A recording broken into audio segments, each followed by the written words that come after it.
Today's R&B and classic soul is on 107.5 WVLS. Hey, everybody. Thanks for being here. It's a beautiful day, isn't it? I mean, there's nothing worse that ruins a Halloween costume than having to put some big, stupid snorkel over it, because it's freezing. Everybody switched their clock. Yeah.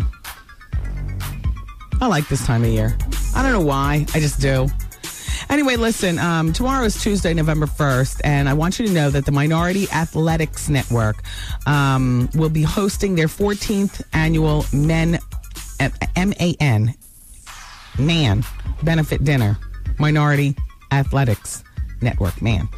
All right, they're hosting their dinner, which is entitled Breaking Barriers, honoring New York Giants running back. Oh, and he's fine too, Tiki Barber. Yeah.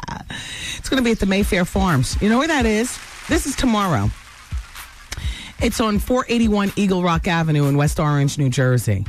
And the proceeds of this MAN dinner, honoration, benefit,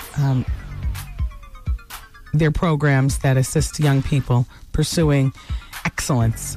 So for more information, I'm going to give you the ticket information for tomorrow. Your chance to see Tiki Barber get honored. 973-242-0302. Shout out to Tiki Barber. My son left your jersey at the car wash this week, and I was so mad. I got it at Kohl's on sale. And just 2 weeks ago. He's talking about it's hot. Then forgot it. This hour of the Wendy Williams Show is brought to you by SWR. And what does SWR stand for? I have no idea. Oh, okay. Well, thank you, SWR. Let's talk about LA weight loss. 1-800-448-TRIM. 1-800-448-TRIM. Well, you know what? I can tell you this honestly about weight loss. You lose the weight, but the sound of the cow will forever run through my mind. I don't know about you. We try to cover it up by saying, yeah, we lost weight. We're all right. We're all right. But not that much has changed between my ears, There's some people who, when they lose weight, if they're completely honest with you, they'll say every day's a struggle. I still feel fat. I still, even though the outside has changed, the inside is still very much the same. I'm still, the fat girl from, Wayside. And, it's still unbelievable to me. I look in the mirror, I see that I've lost weight. And somehow I understand that it's me physically standing there, but I don't connect that with who I am inside. Inside, I will always be the fat girl, always. And don't cry for me, Argentina. It serves me well. It serves me well because I think somehow, because I have to turn my lemons into lemonade, I think that if I really believed that I've conquered, my weight, then I would eat like crazy. You get complacent. Yes, and complacency is not good. So therefore, I am still the fat girl, although LA weight loss has helped me lose the 17 pounds, the final crucial 17 pounds that I needed to lose. The kind of 17 pounds that, has you looking nice in an evening gown and, that teaspoon of fat when you put your hair back, you don't have like the double chin going on, just a whole bunch of stuff. Little waist, 17 pounds has worked for me underneath my bra strap and stuff like that. Thank you, LA Weight Loss. You can lose weight too, and it's not difficult, and they're not expensive. 1-800-448-TRIM. I know you think, big fancy schpants diet. They've been around since the 80s. They probably hiked their prices up to ridiculous amounts. They haven't gone bankrupt like, the other diets or the other diet. They they're good. They must be expensive. Wendy talks about them like that. No, they're not. 1-800-448-TRIM. Find out about LA weight loss. Find out what you need to know. You might look at it as it's too late now to do anything, but January 1st is right around the corner. You got to plot and plan on the new year. You got to plot and plan. Dear Wendy, I'm a frequent listener to your show. I started reading your autobiography, Wendy's Got the Heat, which is a very interesting book. Just starting chapter 7, and I have to say, the more I continue to read the book, the more things don't add up. You said you never dated anyone who knew of your habit, but previously you mentioned that your boyfriend in college showed you how to cook and occasionally cooked it for you.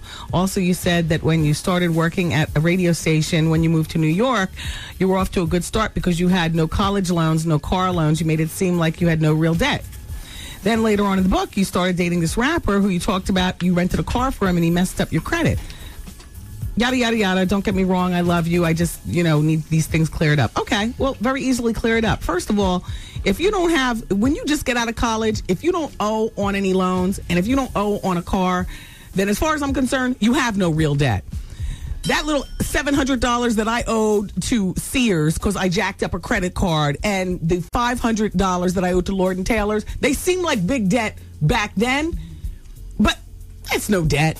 Yeah, I never did pay it. And so even though there were minuscule amounts of money, yeah, they did, send me the credit cards after that with the 23% interest rates. And it did seem big. But yeah, when I started working in New York, I had no real debt. My parents put my car out for me for my graduation present, and I didn't have any college loans. So yeah, I had no real debt. All my money was for me. I was easily able to pay back, Sears and Lord & Taylor's, and have money left over to get my Coke. Well, it was what it was. And at $30 a gram, even that wasn't taking me out. You remember back in the day, Goose, you could have a big old habit, and as long as you kept it to yourself, weren't buying for the whole neighborhood, you still had money to go shopping. You was coked out too? I'm trying to pull it out of him slowly but surely. Don't pull it out of him like that. I go to him to co-sign, and I watch his body language in his eyes. He won't admit it, but, Goose and I, we are peer groups, kind of, sort of, in the same generational situation. Wow. And then, being that he comes from the DJ and the club perspective, he was up to something. He won't admit it, though, but I'd like to talk to him. I like to see how much head nod he does. He does a lot of head nod when I'm talking about a federation, right? Yep. Mm-hmm. Let me see. A lot of gum chewing. Exactly. A lot of gum chewing. That's to stop that camel jaw. That's okay, Goose. I have a friend who used to do it back in the day. Every time you mention it, her bowels get loose. Yeah. Shout out to some of you all out there. Remember when you get that phone call saying, I'm on my way over? And then all of a sudden you have to run to the bathroom and do a number 2? I have a friend who still gets that feeling. It's just the mention of a story from back in the day. Anyway, where was I going with this? Oh, and the boyfriend in college.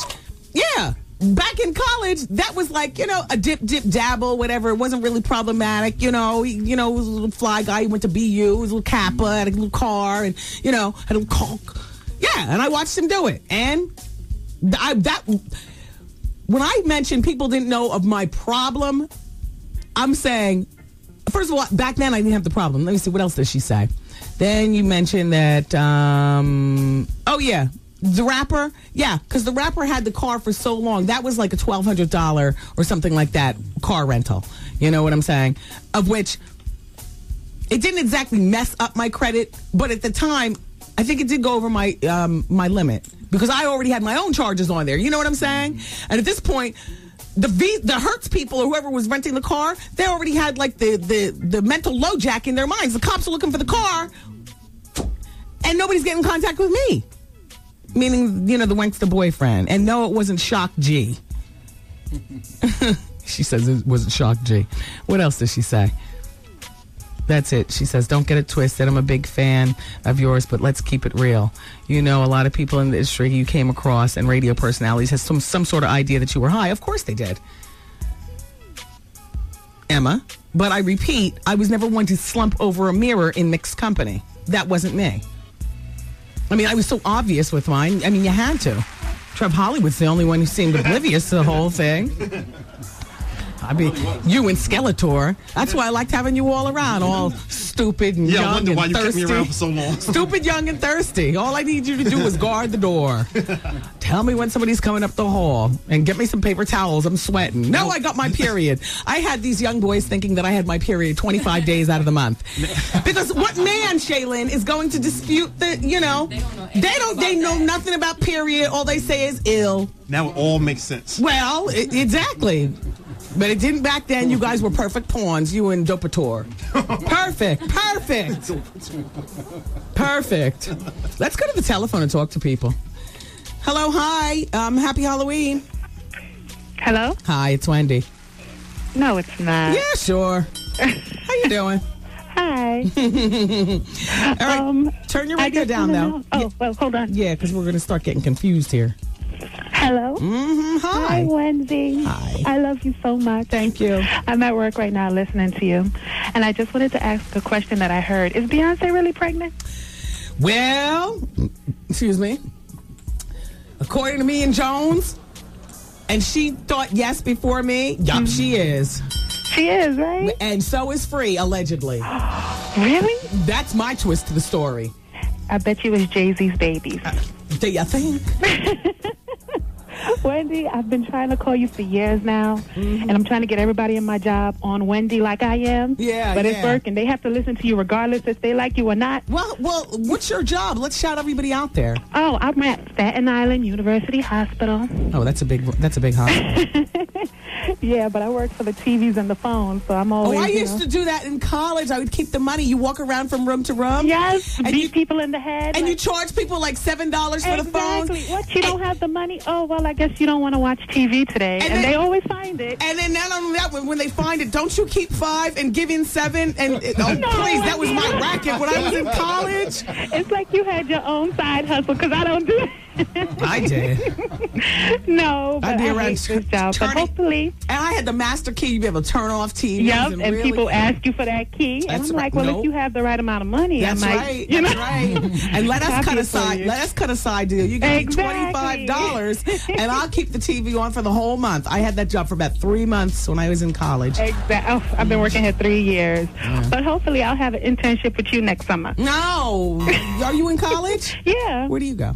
I go to Brooklyn College. What do you do? What is your major? TV and radio. Oh, well, you're in TV now. Good for you.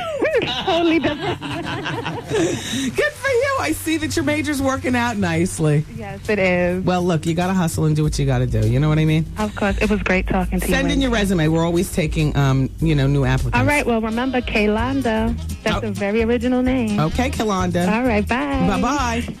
I'm glad then that she didn't co-sign on stealing, because I'm no longer like that. And, you can't leave your bag in the presence of Kaylanda. Should be stealing from you. Hello?